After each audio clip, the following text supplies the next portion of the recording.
अगदी पहिल्या प्रयत्नात तुम्ही हा परफेक्ट नाश्ता बनवू शकता. रव्यापासून अगदी कमी तेलात तयार होणारा झटपट आणि चविष्ट असा हा नाश्ता आहे. चला तर मग रेसिपीला सुरुवात करू. 1 कप रवा, अर्धा कप दही, आता त्यात अर्धा कप पाणी टाकून आपण याला मिक्सरला बारीक करून घेऊ. आता हे बघा मी मिक्सरला बारीक करून घेतलेलं आहे. ते आता एका बाउलमध्ये काढून घेऊ. दही आणि रवा हा एकदम एकजीव झाला पाहिजे. आता त्यात मी आलं, लसूण आणि मिरची त्याची थोडी पेस्ट टाकत आहे. थोडासा जिरा, 1 चमचा मीठ, 1 चमचा साखर, 1 चमचा तेल. आता याला चांगलं फेटून घेऊ. आता या मिश्रणाला असं 15 मिनिट झाकून ठेवू, म्हणजे आपला रवा चांगला फुगून येईल. आपण यात जे तेल टाकलेलं आहे ना, तेलामुळे काय होतं, आपला जो नाश्ता आहे ना तो एकदम मऊ व्हायला मदत होते. एकदम सॉफ्ट नाश्ता तयार होतो.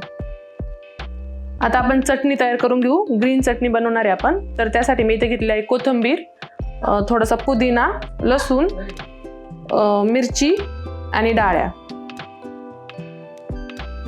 कोथिंबीर, पुदिना, हिरवी मिरची आणि लसूण हे पहिल्यांदा बारीक करून घेऊ.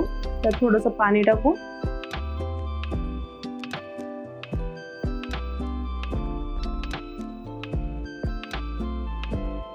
आता इथे मी 3 आईस क्यूब टाकले आहे. आईस क्यूब मुळे आपल्या चटणीचा कलर चेंज होणार नाही, तो एकदम ग्रीन कलर दिसेल. आता याला बारीक करून घेऊ. आता मी कोथिंबीर आणि ते थोडी बारीक करून घेतलेली आहे. त्यात टाकूया डाळ्या, चवीनुसार मीठ,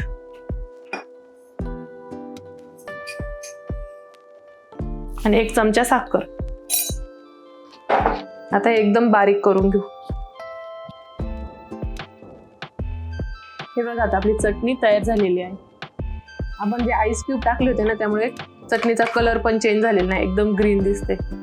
तुमच्याकडे जर आईस क्यूब नसेल तर थंड पाणी टाकलं तरी चालतं. हे बघा आता आपल्या बॅटरला पण 15 मिनिट झालेले आहे. ते ओपन करून बघू.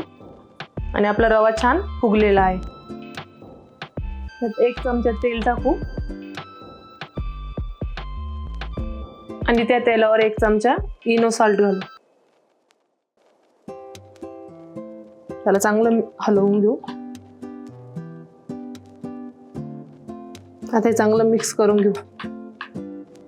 त्यामुळं एअर बबल्स यायला लागलेले. तोपर्यंत या भांड्याला एक तेल लावून घेऊ. हे ढोका प्लेट आहे आणि त्यावर हे पटकन घालून घेऊ. हे खूप ओव्हर मिक्स पण नाही करायचं, पटकन याच्यात टाकून द्यायचं.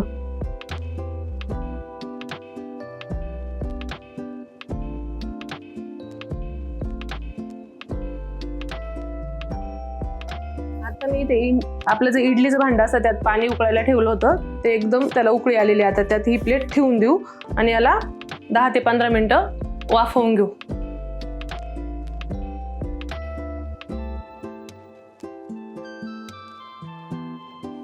आता आपली इथं 15 मिनिट झालेली आहे. आपण आता झाकण काढून चेक करू. आता आपण एका चमच्याच्या साहाय्याने त्याला चेक करू. आता हे आपलं एकदम क्लीन निघलेलं आहे, याचा अर्थ आपला ढोका, आपला नाश्ता एकदम चांगला शिजलेला आहे. आता थंड करण्यासाठी ठेवू. आता मी ही प्लेट साईडला काढून ठेवलेली आहे. याला आपण 10 मिनिट असंच थंड होण्यासाठी ठेवू. हे बघा आता हे पूर्णपणे थंड झालेलं आहे. याला एका चाकूच्या साहाय्याने काढून घेऊ. असं हळूच अलगद साईडनं मोकळं करून घ्यायचं. एका उलटणीनं वरती काढून घ्यायचं. तर तो पूर्ण थंड झालेला ऑटोमॅटिक साईडनं मोकळा होऊन जातो. त्यानंतर मग तो कट करून घ्यायचा.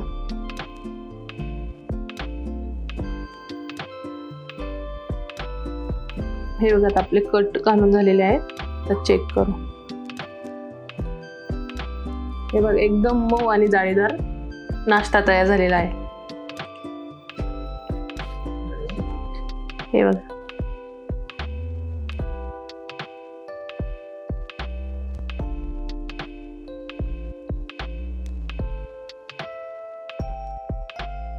हे बघा किती मऊ आणि एकदम जाळीदार झालेला आहे.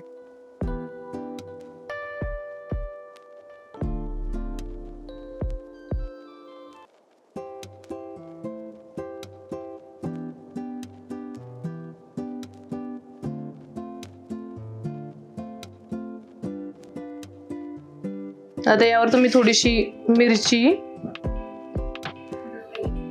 आणि कोथिंबीर टाकू शकता. तुम्हाला हवं तर थोडंसं तेल टाकून तुम्ही तव्यावर थोडंसं परतून पण थोडंसं तळून पण घेऊ शकता, जास्त क्रिस्पी पाहिजे असेल तर.